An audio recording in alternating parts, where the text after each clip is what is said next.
Bonjour à tous et bienvenue dans cette 7e vidéo tutoriel de Total War Warhammer 2 où, comme promis, nous allons détailler du coup chaque caractéristique d'unité, en tout cas les plus importantes et celles qu'il faut connaître absolument, ce qui va vous permettre en fait de pouvoir adapter votre armée par rapport à la faction contre laquelle vous jouez.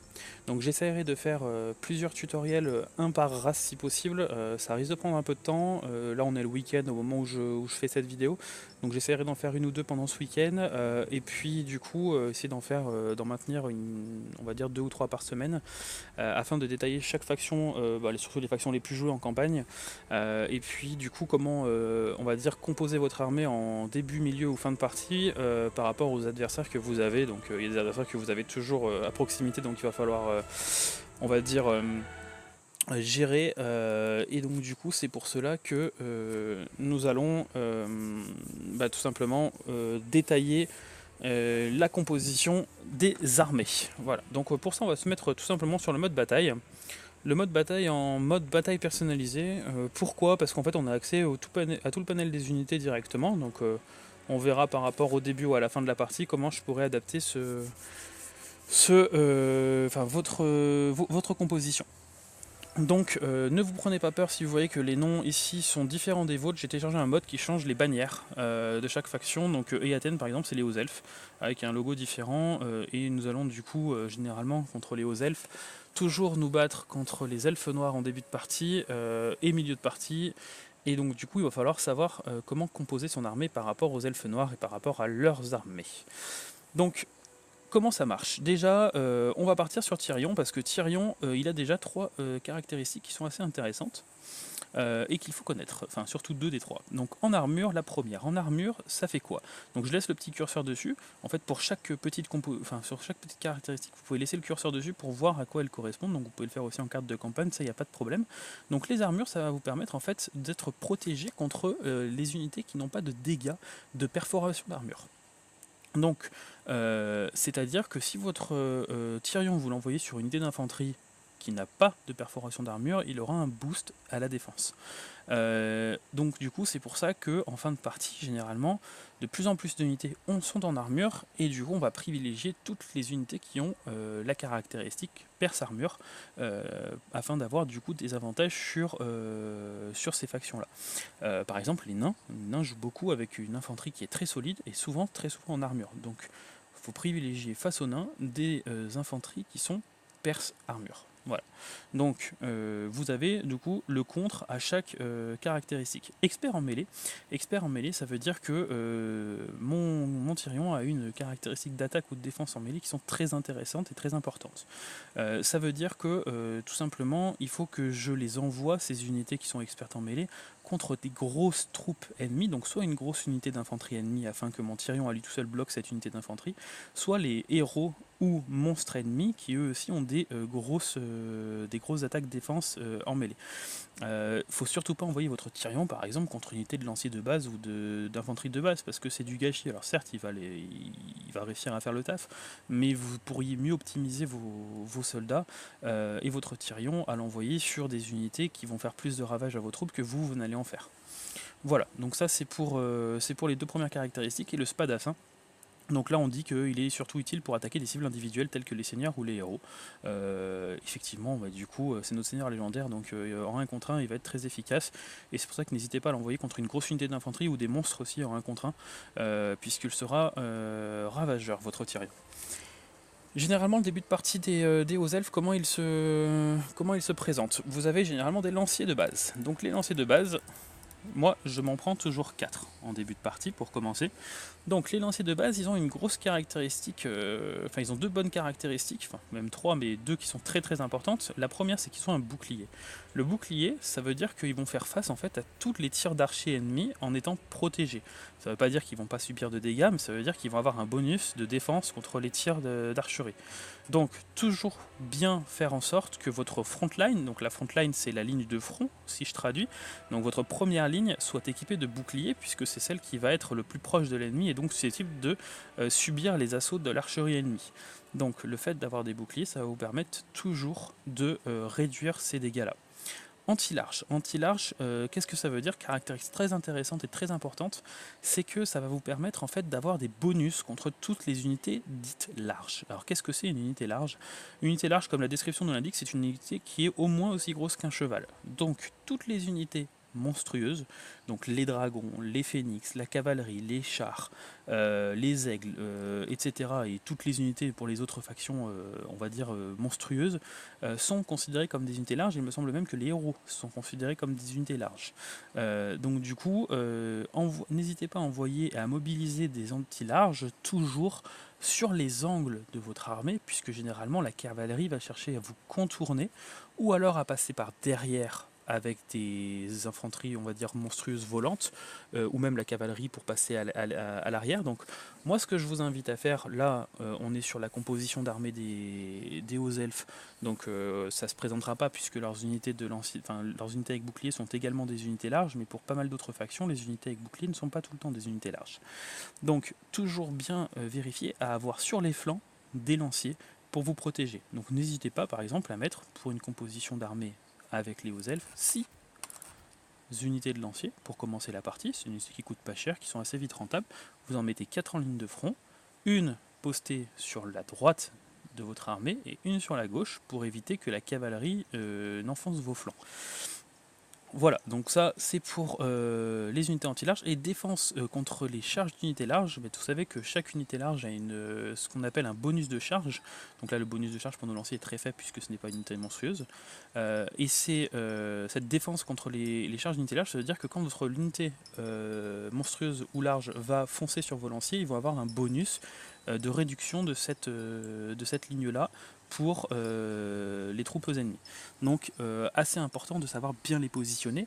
N'hésitez pas également à mettre une ou deux unités de lanciers derrière votre ligne d'archers, dans le sens où si l'ennemi a des unités monstrueuses et qui vont essayer de faire passer au-dessus de votre armée ces unités volantes, par exemple, et si vous n'avez pas d'unité de lancier derrière votre archer, ils vont pouvoir du coup ravager votre archerie et votre première ligne de vent va devoir reculer pour aller. Ça va déstabiliser complètement votre composition d'armée. Donc pareil, à bien adapter selon la composition. Vous avez quoi donc du coup autre en début de partie chez les elfes sinon vous avez des archers. Donc vous avez généralement ces archers de base ici. Donc les archers, on va dire le duo lancier avec bouclier archer derrière, c'est une composition ravageur chez les hauts elfes en début de partie. Je vous conseille toujours d'avoir au minimum 4 unités d'archers dans votre armée. Généralement moi j'aime bien jouer avec 5. Ça dépend après ce que vous souhaitez en faire parce que vous allez avoir bientôt accès aux gardes maritimes de l'Auterne qui sont des lanciers qui tirent également à l'arc. Donc ça aussi c'est à adapter aussi selon votre compo.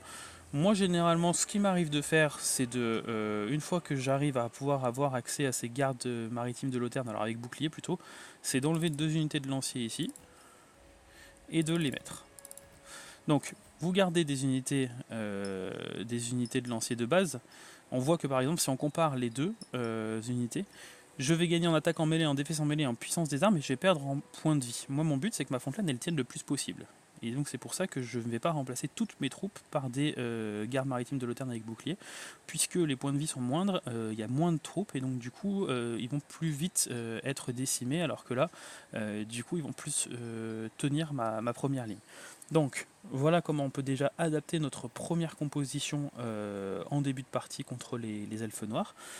Vous avez, selon Eloré, vous choisissez toujours une petite unité en plus, donc je sais que généralement c'est les lions blancs de crasse qui sont chez Tyrion, on les avait vus dans les tutoriels précédents.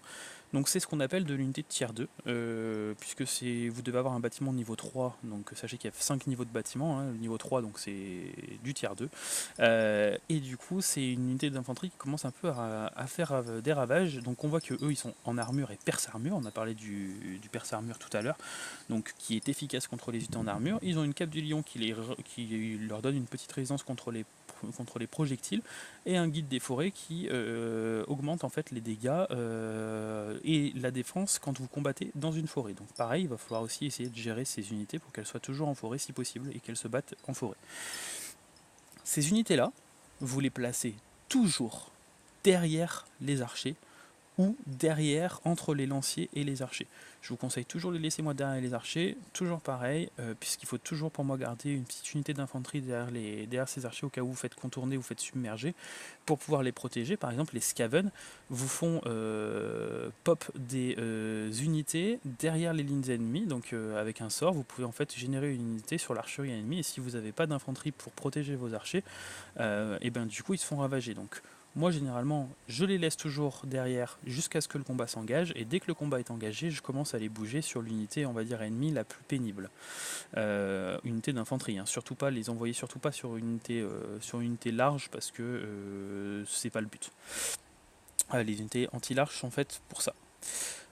Vous avez aussi donc du coup accès à des petits cavaliers en début de partie. Alors au début vous avez les patrouilleurs et les hommes d'argent, donc vous pouvez les adapter. Moi je vous conseille toujours d'avoir une à deux unités de cavalerie dans votre armée, pour justement que vous puissiez en fait vous-même contourner les lignes ennemies et aller attaquer les archers adverses. La cavalerie ou les chars, parce que vous avez aussi un char avec Tyrion en Utilmar je crois en début de partie, c'est ce qui va vous permettre en fait de prendre l'ascendant sur vos adversaires. C'est des unités qui sont assez sympas aussi, pareil du milieu, enfin on va dire du tier 2 également, et qui vous permettent d'avoir un bonus immense contre l'infanterie, d'où la caractéristique anti-infanterie. Donc l'anti-infanterie, comme le nom l'indique, donc deuxième très grosse caractéristique à connaître, c'est que ça vous permet en fait d'avoir des bonus de dégâts contre les cibles plus petites qu'un cheval. Donc plus petit, enfin des petites cibles, voilà. Donc du coup, si vous chargez des unités d'archers ennemis avec vos chars, vous les rouler dessus, les faire partir très vite en déroute, et ça peut retourner une game. En début de partie, vos chars et vos cavaliers généralement font un énorme taf dans vos victoires. Donc c'est vraiment des unités must-have en début de partie. De toute façon, vous ne pouvez pas avoir bien mieux dès le début. Vous avez aussi des balistes. Alors les balistes, en début de partie, c'est assez sympa aussi, parce que vous avez donc du coup la possibilité de choisir plusieurs modes de tir pour vos balistes. Pensez-y bien, parce que enfin pas vous, mais pas mal de joueurs oublient de changer le projectile de leur baliste. Vous avez, quand vous cliquez sur la baliste en jeu, en champ de bataille, vous avez la possibilité sur la gauche, avec les petites icônes de la baliste, de pouvoir choisir quel type de munitions vous envoyez. De base, c'est réglé sur une seule munition, un seul tir, donc un tir de flèche qui va faire mal aux monstres, donc aux unités, aux grosses unités. Donc, mais c'est pas trop ce que vous voulez en début de partie, parce que généralement en début de partie, les ennemis n'ont pas d'unités larges, donc le but ça va être plutôt de changer le mode de tir. Vous avez un petit mode de tir avec marqué 3 flèches dessus, donc le multi-tir si vous voulez, et là vous allez pouvoir envoyer des rafales de tir sur les infanteries ennemies, et ça va permettre déjà de réduire leur commandement dans un premier temps, et de réduire aussi, tout simplement de diminuer le nombre de troupes avant qu'ils arrivent. Donc toujours sympa à avoir aussi une petite baliste, une petite unité d'infanterie, une voire deux, à vous d'adapter selon si vraiment vous savez bien gérer cette unité et vous voulez vous l'aimez dans vos parties. Mais moi je trouve que c'est une bonne unité aussi de début de partie. Voilà donc pour la composition de début de partie. On va toujours essayer d'avoir en plus un petit noble et une magicienne, histoire de pouvoir, alors mage, après ça dépend de la magie, vous avez plusieurs types de magie, et chaque magie a des spécificités différentes. Par exemple la magie de la vie là, elle va plutôt avoir comme but de, on va dire, booster vos unités, donc leur donner de la défense, de la protection, les régénérer, les soigner, etc. Donc assez sympa aussi à avoir pour, on va dire, solidifier votre ligne de front. Donc déjà là on a 19 unités sur 20, on est pas mal en composition d'armée. Vous avez donc la magie pour soutenir un peu vos troupes, vous avez le Tyrion et le noble qui vont aller essayer surtout d'aller détruire les héros ennemis, et les unités, on va dire Tyrion plutôt sur les grosses unités ennemies et le noble plutôt sur le héros ennemi.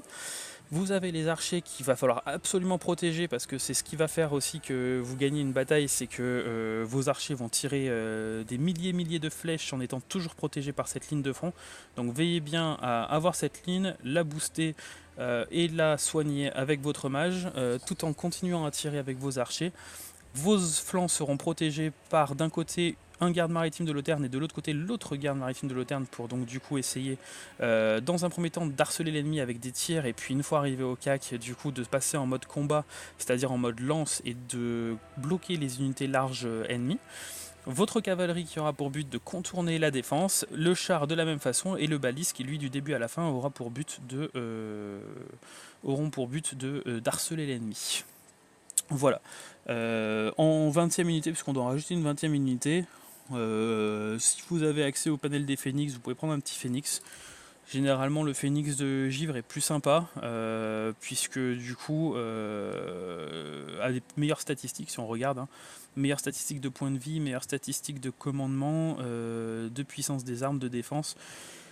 Et du coup, moi je le préfère puisqu'en plus, ce phénix de givre, il a la possibilité du coup d'avoir une aura de magie qui contamine l'ennemi. Donc vous avez un buff, hein, vous faites, on va dire entre guillemets, tout autour de un debuff plutôt sur l'infanterie ennemie.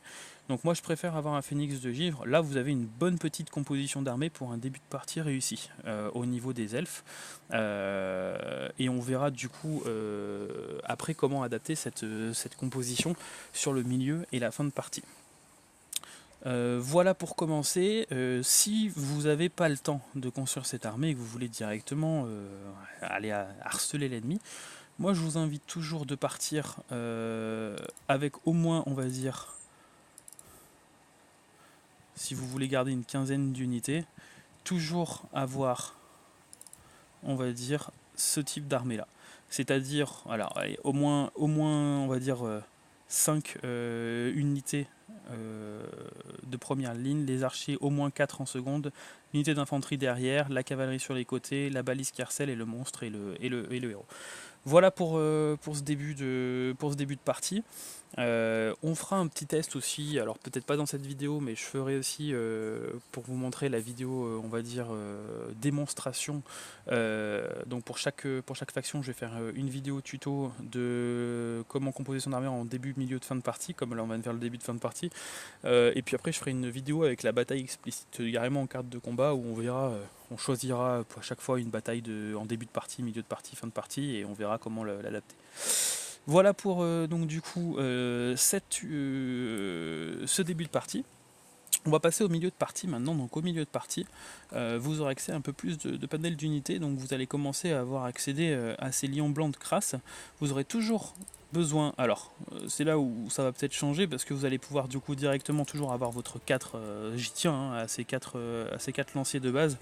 On est toujours en milieu de partie donc le but ça va être qu'ils tiennent, hein. S'ils périssent c'est pas grave, ils coûtent pas cher, ils sont pas chers à entretenir. Vous allez du coup avoir accès aux lions de crasse, donc pareil je vous conseille d'en avoir on va dire 3 de 3, on va remettre notre petit Chirion.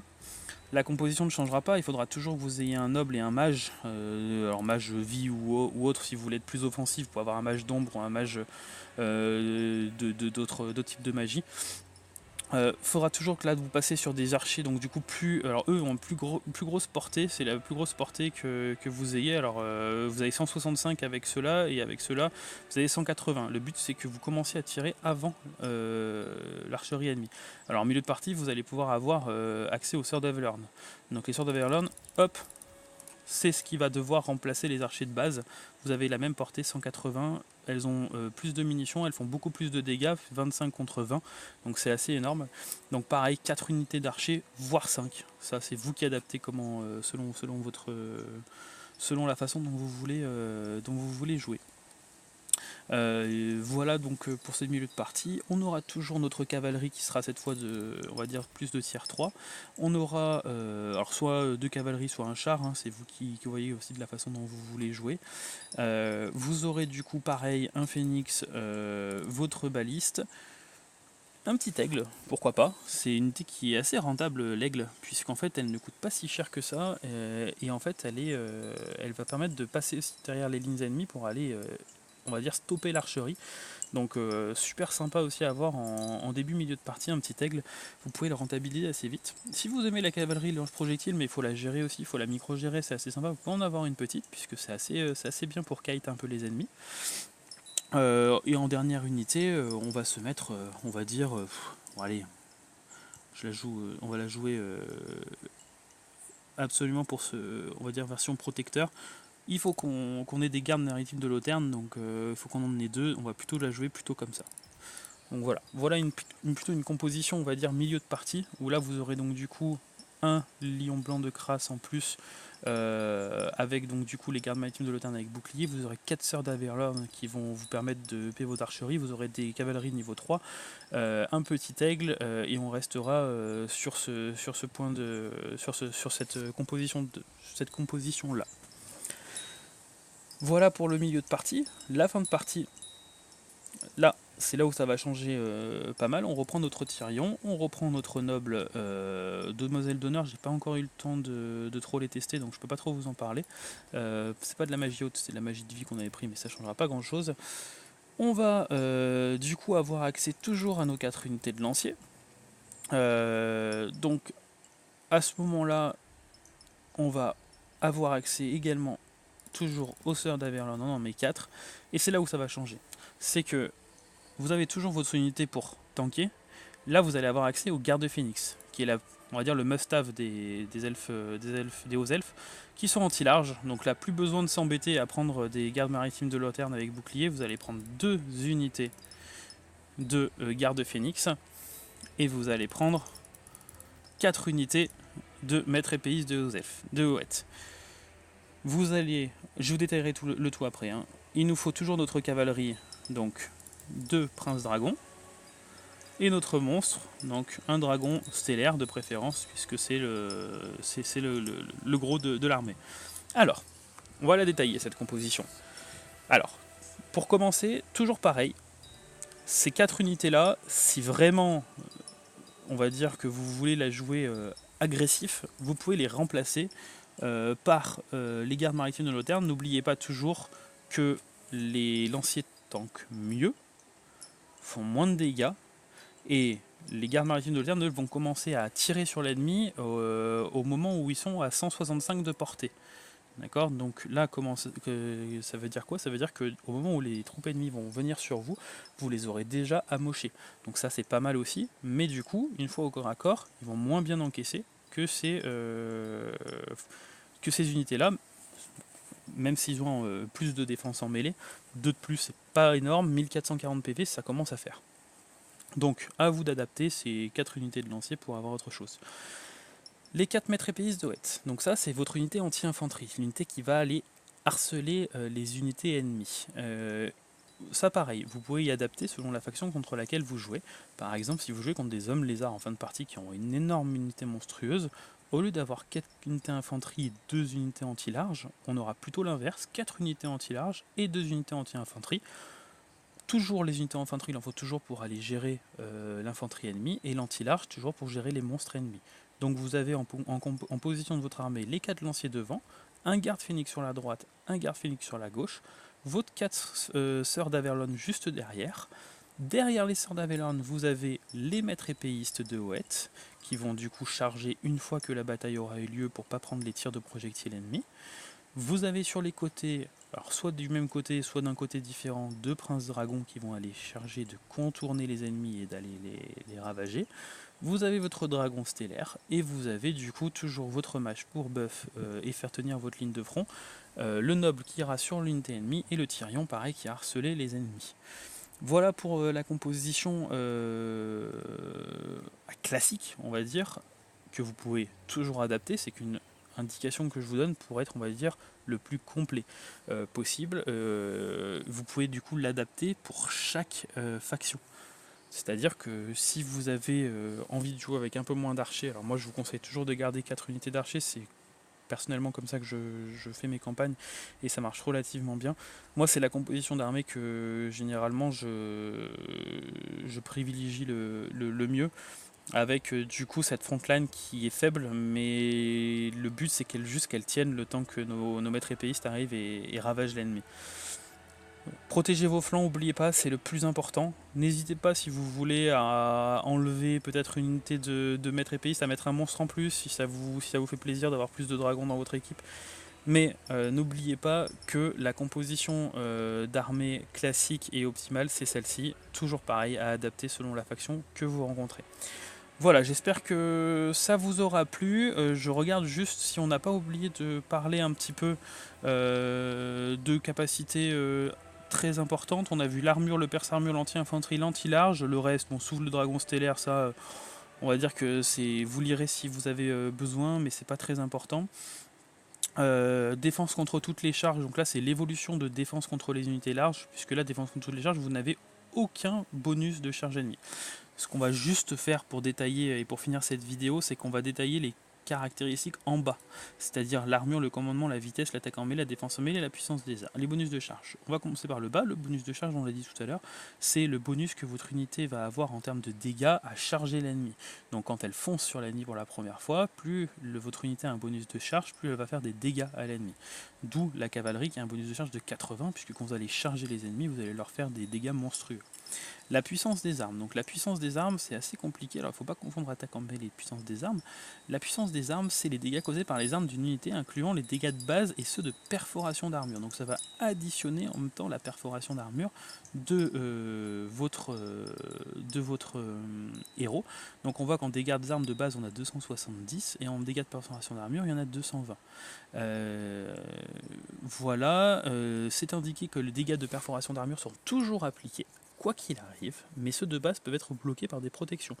Donc ceux de base, par exemple, vous êtes dans 70, si votre cible est en armure, elle pourra avoir on va dire résister aux 270 de dégâts des armes de base, mais elle ne pourra jamais résister aux 220 de perforation d'armure. Donc plus vous avez une unité qui a de la perforation d'armure, mieux c'est pour les dégâts. Défense en mêlée, donc là, c'est votre risque d'être touché par l'attaque d'une unité durant la mêlée. Donc on va dire qu'à chaque fois que l'unité adverse attaque vos unités, plus vous avez de la défense en mêlée, plus vous avez une chance d'esquive. Et vice versa, plus vous avez une attaque en mêlée importante, plus vous avez chance de toucher l'unité quand elle est en combat. Donc c'est deux... Puisque en fait le but, plus vous avez d'attaque en mêlée, plus vous avez une chance de toucher l'adversaire, et plus vous avez une grande puissance des armes, plus vous avez la possibilité de le taper fort. Deux caractéristiques qu'il faut bien distinguer et qui sont très importantes. La vitesse, c'est la vitesse de déplacement sur la carte de campagne, pas de problème. Le commandement, très très important. Moi je pense que c'est même une des caractéristiques les plus importantes de Total War, puisque le commandement, ça va être votre capacité pour votre unité à rester sur le champ de bataille, à se battre. Si le commandement tombe à 0, votre unité va partir en fuite et en déroute. Donc toujours gérer votre commandement, ça vous permettra d'avoir en fait votre unité qui se bat jusqu'au bout au maximum et qui pourra du coup à son tour faire partir l'unité ennemie en déroute, et du moment où l'unité ennemie part en déroute, ils sont de dos à vous, ils sont beaucoup plus. Vous pouvez directement. Ils vous tapent plus déjà, et puis vous pouvez les poursuivre pour du coup les ravager.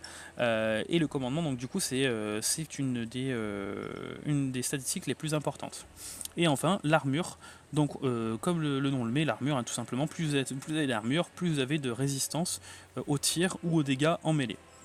Voilà pour les statistiques, il y en a plein d'autres, surtout pour les archers, puisque pour les archers vous avez des munitions, donc là ça va être plus la jauge va être remplie, plus vos archers vont, on va dire, avoir des munitions pour tirer. Au bout d'un moment, si vos archers n'ont plus de munitions, ils vont devoir prendre leurs épées et se battre avec leur attaque en mêlée et défense en mêlée de base, qui sont vraiment pas mauvaises du tout pour les sœurs d'Avalon. Donc c'est pour ça que je vous les conseille en tant qu'archer, puisqu'en fait ils ont des dégâts à distance qui sont tout à fait corrects, et en plus en mêlée, une fois qu'ils sont on va dire pris au corps à corps par une autre unité, vous pouvez directement les passer en mode manuel et ils feront quand même relativement le taf aussi en mêlée.